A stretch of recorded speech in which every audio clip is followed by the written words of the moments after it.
नमस्कार, NMF news पर आप सभी का बहुत स्वागत। मैं हूं आपके साथ अभिषेक पुंडीर। पाकिस्तान में तख्ता पलट हुआ, बांग्लादेश में तख्ता पलट हुआ, नेपाल की स्थिति पता नहीं क्या कुछ है। म्यांमार भी आजकल थोड़ा सा अनस्टेबल ही चल रहा है और हमारे आसपास जितने भी देश हैं, हमारे बॉर्डर्स के जो चारों तरफ देश हैं, अफगानिस्तान में देख लीजिए क्या कुछ चल रहा है, वो सारे अनस्टेबल है। तख्ता पलट हो चुका है। हिंदुस्तान में भी ऐसा कहा जा रहा है कि तैयारी 2024 के लोकसभा चुनाव में थी। नाम सामने आया था डीप स्टेट का। डीप स्टेट आप लंबे वक्त से सुन रहे होंगे, लेकिन 48 घंटे पहले या फिर कहें कि 11 तारीख में जब संसद में डीप स्टेट का जिक्र किया गया, जॉर्ज सोरोस का जिक्र किया गया, पूछा गया राहुल गांधी और सोनिया गांधी का रिश्ता क्या है, तब इस डीप स्टेट की जो चर्चा है वो और ज्यादा मुखर होकर सामने आई। तो चर्चा करेंगे आज क्या है ये डीप स्टेट और जो इसका प्लान लोकसभा चुनाव में तो फेल हो गया, और अब इसका प्लान बी क्या है, क्या उस पर काम शुरू हो चुका है और वो कितना प्रभावी होगा। सब कुछ डीप स्टेट के बारे में डीप से जानकारी देने के लिए मेरे साथ मौजूद हैं हमारे वरिष्ठ सहयोगी पंकज प्रसून। बहुत बहुत स्वागत सर आपका। डीप स्टेट और उसका प्लान बी। नहीं, देखिए, पिछले कुछ दिनों से आप सब में जो भी सोशल मीडिया पर है वो देख रहे हो कि कुछ अचानक इस तरह के पेजेस की बाढ़ आ गई है ट्विटर पे और फेसबुक पे खास करके, जो क्षेत्रवाद की भावना को भड़का रहे हैं और एक खास तरह का पैटर्न चला रहे हैं। जैसे मैं कुछ नाम लेता हूं। एक सोशल मीडिया साइट्स है राजपूत ऑफ इंडिया। वो पिछले कुछ दिनों से लगातार ये क्लेम कर रहे हैं कि राजपूत हिंदू होते ही नहीं। उसके बाद मैं एक और पेज को विजिट कर रहा था, वो जाट्स ऑफ इंडिया है। और उसमें बहुत पुराना एक ताऊ का बयान भी है जिसमें वो कह रहे हैं कि जाट हिंदू होते ही नहीं। और इस तरह के सैकड़ों पेजेस हैं जो कह रहे हैं कि दलित हिंदू नहीं होते, आदिवासी हिंदू नहीं होते, राजपूत हिंदू नहीं होते, जाट हिंदू नहीं होते। तो क्या होते हैं मुझे समझ में नहीं आ रहा है। नहीं, हम नहीं होते, हम अलग हैं। अच्छा। और वो इस तरह का क्लेम करते हैं। और फिर मैं और भी कुछ देख रहा था, फिर देखने लगा कि अचानक बिहार में एक नया ट्रेंड शुरू हुआ है। अगर अलग बिहार को तोड़कर कोई कह रहा है कि अलग मगध बना दो राज्य, कोई कह रहा है अलग मिथिलांचल राज्य बना दो, और कोई कह रहा है अलग भोजपुर राज्य बना दो, माने भोजांचल जो भी अपना, जहां भोजपुरी बोले जाते, मतलब कि 3 भाषाएं हैं बिहार की मुख्यतः, मगही, मैथिली और भोजपुरी। और उनको बोलने वालों को तीनों को तोड़कर अलग राज्य बना दो। और थोड़ा आगे गया, देखा कि साउथ में तो और भी विकट स्थिति है। अभी कर्नाटका और महाराष्ट्र का झगड़ा चल रहा है। आपको पता है ना, कर्नाटका के एक शहर बेलगावी है, वहां पे क्या हुआ कि वहां कुछ महाराष्ट्रियन स्पीकिंग, मराठी स्पीकिंग लोग रहते हैं, तो उन्होंने एक ऐसे ही सम्मेलन का आयोजन कर दिया। अब पता है कि नहीं, 150 लोगों को अरेस्ट कर लिया कर्नाटक की सरकार ने। और जबकि कोई भी ऐसा इंफ्लामेटरी चीज नहीं था कि भाई कोई भड़काने के लिए या फिर समाज में कुछ ये विद्रोह पैदा, आपस में वैमनस्य पैदा हो। अब क्यों अरेस्ट किया ये तो कर्नाटक की सरकार बताएगी, जो कांग्रेस की सरकार है। और क्या हुआ कि उसका रिएक्शन ये हुआ कि अब महाराष्ट्र के लोग और महाराष्ट्र के लीडर एकनाथ शिंदे को यह कहना पड़ा कि भाई कोई भी राज्य का व्यक्ति कहीं भी जाकर रह सकता है, अपना कल्चरल फंक्शन मना सकता है, उसमें अरेस्ट क्यों हो जाएगा। तो ये चल रहा है देश में। और मैं बताता हूं, ये बंगाल में आप जाइएगा वहां, तो बंगाल में पिछले एक हफ्ते में कई पेजेस बंगाली में इस तरह निकले जो कह रहे हैं कि कैसे जो बंगाल है वो बांग्लादेश का हिस्सा था। इस चीज को एक्सप्लेन कर रहे हैं। उड़ीसा में भी वही उस तरह के, उड़िया में वो पेजेस है बनाए गए हैं, और वो बता रहे हैं कि जो उड़ीसा है वो मूलतः बांग्लादेश का हिस्सा होना चाहिए था। और फिर जब ये पेजेस को मैं देख रहा था तो मुझे बांग्लादेश के कुछ नेताओं की बात याद करी, हालांकि वे कट्टरपंथी हैं, लेकिन वो क्लेम कर रहे हैं कि बिहार, बंगाल और उड़ीसा वो ग्रेटर बांग्लादेश का हिस्सा है। तो क्या पैटर्न एक दूसरे से मिलता नहीं?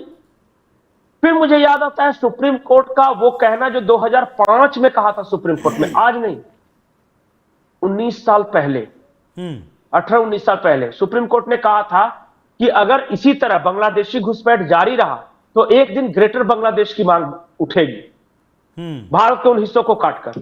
और फिर आज देख रहे हैं कि वहां से ग्रेटर बांग्लादेश की मांग उठी है बांग्लादेश में, और सैकड़ों पेजेस क्रिएट किए जा चुके हैं बंगाल में, उड़ीसा में, और बिहार के क्षेत्रवाद के बारे में मैंने बताया कि बिहार को तोड़ तोड़ कर अलग कर दो। कौन कर रहा है ये सब?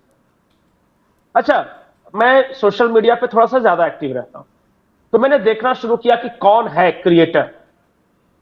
उसमें से बहुत सारे पेजेस मुझे विदेशों से क्रिएट किए हुए मिले। कुछ का बांग्लादेश था, ढाका, चित्तगोंग और भी कुछ इस तरह के इलाके थे जहां से वो मूलतः वहां दिखा रहे, और कुछ जो पेजेस थे वो अरब देशों से थे। अब अरब देशों से क्रिएट किया हुआ पेजेस, बांग्लादेश से क्रिएट किया हुआ पेजेस हमारे यहां पे लोग देख रहे हैं, और नाम रखा है Jats of India, Rajput of India, Bhumihar of India. एक पेज तो ये कह रहा है कि जो यादव थे वो हिंदू नहीं थे।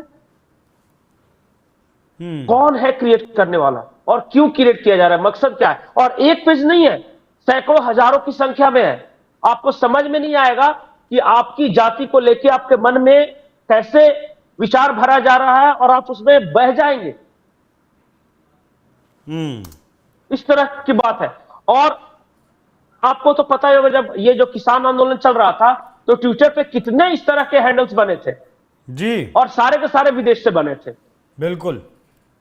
मकसद क्या था उनका? तो मुझे क्या लगता है कि दो ही चीज हो सकता है। भारत को विभाजित करने की यह साजिश हो सकती है, जहां पैसे बाहर से लगाए जा रहे हैं लेकिन टूल्स के रूप में हमारे देश के लोग इस्तेमाल हो रहे हैं। आप जाके देखिए जाट्स ऑफ इंडिया में कितने जाट उसके फॉलोअर हो गए, राजपूत ऑफ इंडिया में जाके देखिए ना, वो खूब बात करेगा, महाराणा प्रताप इतने वीर थे तो इन्होंने इसको मारा, इसको ये किया, इससे प्रयास किया, और बीच में स्लाइटली ये कह देगा कि भाई हम तो हिंदू थे ही नहीं। और आपको समझ में नहीं आएगा। अच्छा, जब दलित हिंदू नहीं है, आदिवासी हिंदू नहीं है, जाट हिंदू नहीं है, सिख हिंदू नहीं है, राजपूत हिंदू नहीं है, भूमिहार हिंदू नहीं है, यादव हिंदू नहीं, कौन है फिर हिंदू? ये तो कोई बता दे।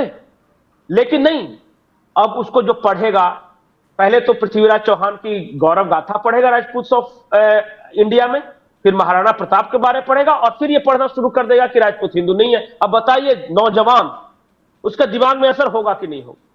बिल्कुल होगा। और मैं भारत सरकार से अपील करता हूं कि इस तरह के सैकड़ों हजारों की संख्या में ट्विटर्स पे बने हुए हैं, फेसबुक पे बने हुए, जिसपे लोग विजिट कर रहे हैं, लाइक कर रहे हैं, आपस में बहस कर रहे हैं, इसमें देखने वाला कोई नहीं है, कोई लगाम नहीं लगाने वाला है। बंगाली प्राइड, उससे नाम से एक अलग पेज बना हुआ है। मैंने बंगाली प्राइड का मतलब क्या हुआ कि बाकी राज्यों से झगड़ा कर ले जो नॉन बंगाली? अच्छा, मैं कैसे ये जोड़ रहा हूं, कर्नाटक की कांग्रेस सरकार ने जो किया, आपने देखा कैसे मराठी भाषियों को अरेस्ट कर लिया। अच्छा, अभी एक और कांग्रेस के सरकार के मुख्यमंत्री है रेवंत रेड्डी, उन्होंने कह दिया कलकत्ता को सिटी ऑफ गार्बेज, मैंने कचरा वाला शहर। और इसे लेकर बंगाली सेंटिमेंट्स को वहां बहुत उभारा जा रहा है। ये सब अचानक नहीं है अभिषेक, ये हमारे देश को अंदर ही अंदर क्षेत्रवाद के नाम पे तोड़ने के लिए, भाषा के नाम पे तोड़ने के लिए एक बहुत बृहद साजिश रची जा रही है। जाति के नाम पर, जाति की बात करते हैं ना, जाति के नाम पर भी तो तोड़ने की कोशिश चली रही है ना। हाँ, तो कास्ट सेंसस क्या है? अच्छा, राहुल गांधी जाके बोल देते हैं यूनियन ऑफ स्टेट्स, भारत तो कोई देश है ही नहीं। वो तो कहते हैं ये तो राज्यों का एक समूह है, यूनियन ऑफ स्टेट्स है ही नहीं। मतलब राहुल गांधी नहीं है, यूनियन ऑफ बॉडी पार्ट्स है। ऐसा कहे तो यही बात हो गई ना कि कोई आत्मा नहीं, कोई जान नहीं, कोई भावना नहीं। भारत एक इसलिए है ना क्योंकि एक भाव है, भारतीय होने का भाव, हिंदुस्तानी होने का गर्व, भारत माता मानने का भाव। जब उसे हटा दे तो क्या है, जमीन का एक टुकड़ा है। यही तो वो बता रहे हैं कि ये तो just it is union of state. कहां भावनात्मक भारत माता की जय, वंदे मातरम के चक्कर में फंसे हुए हो, देश के लिए आप लड़ रहे हो, ये सब कुछ नहीं है। बस ये यूनियन ऑफ स्टेट्स है, अलग अलग। जब यूनियन ऑफ स्टेट्स है तो स्टेट्स को अलग करने में आसानी होगी। कांग्रेस का एक और नेता प्रियांक खड़गे बोलता है कि दक्षिण भारत के राज्य ज्यादा टैक्स देते हैं, तो यूनियन ऑफ साउथ इंडिया नाम से एक अलग देश बना लिया जाए। कर्ता कौन है भारत में? टूल्स, कर्ता जो है वो मैंने बता दिया कि विदेश से फंडिंग हो रही है, यहां भारत में टूल्स कौन है? कांग्रेस के 3-4 नेताओं के मैंने नाम ले लिए। और इस्तेमाल कौन हो रहा है? हमारे नौजवान पैदल सिपाही, इनके लिए फुट सोल्जर्स का काम कर रहे हैं। मैं राजपूत, मैं जाट, मैं ब्राह्मण, मैं यादव, मैं भूमियार, मैं मराठी, मैं गुजराती, मैं बंगाली, यही कर रहे हैं ना। और आप किसके हाथों इस्तेमाल हो रहे हो देखो, मकसद क्या है आप देखो जाकर सोशल मीडिया पे। इसलिए मैं बोल रहा हूं कि बहुत गहरी साजिश है, जाति के नाम पे तोड़ने की, क्षेत्रवाद के नाम पे तोड़ने की, भाषा के नाम पे तोड़ने की। वो जैसे ही आप एक रहो नेक रहो कहेंगे या एक भारत श्रेष्ठ भारत कहेंगे, वो विरोध करने लगेंगे, भड़क जाएंगे कि अरे एक भारत श्रेष्ठ भारत कैसे हो सकता है। अरे हमारे यहां एक शंकराचार्य है, मैं उसे शुक्राचार्य बोलता हूं, वो कह रहा था कि हिंदू एक कैसे हो सकते हैं। भाई जातिवाद जरूरी है, वो ये समझा रहा था कि कास्टिज्म, एक दूसरे के साथ भेदभाव करना जरूरी है। काहे का शंकराचार्य, कैसा विद्वान। ये सब पैटर्न समझ में नहीं आ रहा है क्या? मैं उदाहरण सिर्फ दे रहा हूं, और बाकी कड़िया जो दर्शक है वो भी आपस में जोड़े। बिल्कुल। विदेशों से पैसे आ रहे हैं आपको बांटने के लिए, बांटो और राज करो की नीति पर चलने वाले लोग मौजूद हैं, वो बयानबाजी कर रहे हैं। धार्मिक क्षेत्र में भी उनका दखल हो चुका है, सामाजिक क्षेत्र में दखल हो चुका है, राजनीति में है वो। आप बताइए, और इस्तेमाल कौन नौजवानों को ये कर रहे हैं? इस देश में दलितों को बताया गया है कि नहीं कि आप हिंदू नहीं हो? इस देश में आदिवासियों को बताया गया है कि नहीं कि आप हिंदू नहीं हो? अब जाटों को, गुर्जरों को, यादवों को, राजपूत को, इन सबको बताया जाएगा कि तुम हिंदू नहीं हो। और ऐसा बताने वाले क्या देश के लिए भलाई चाहते हैं, समाज की भलाई चाहते हैं, वो भारत की तरक्की चाहते हैं? नहीं, वो भारत में कोलाहल पैदा करना चाहते हैं, अराजकता फैलाना चाहते हैं, लोग आपस में लड़े मरे, भारत की तरक्की किसी तरह बाधित हो, यही उनका मकसद है। और इसी वजह से पैसे भी खर्च किए जा रहे हैं। बहुत बहुत धन्यवाद पंकज जी, इतना डीप जानकारी देने के लिए। इस बारे में किसी ने सोचा तक नहीं होगा। सोशल मीडिया पर लोग देखते जरूर होंगे, लेकिन इतने गहराई से इस बारे में नहीं सोचते रहे होंगे कि जो डीप स्टेट है वो अब बिल्कुल गहराई में, जड़ों में जाकर आपकी जड़ परवार कर रहा है, जड़ को काटने का काम कर रहा है, जिससे इस देश को फिर से काटा जा सके। बहुत बहुत धन्यवाद पंकज जी। दर्शकों, चर्चा कैसी लगी कमेंट कर जरूर बताइएगा। नमस्कार।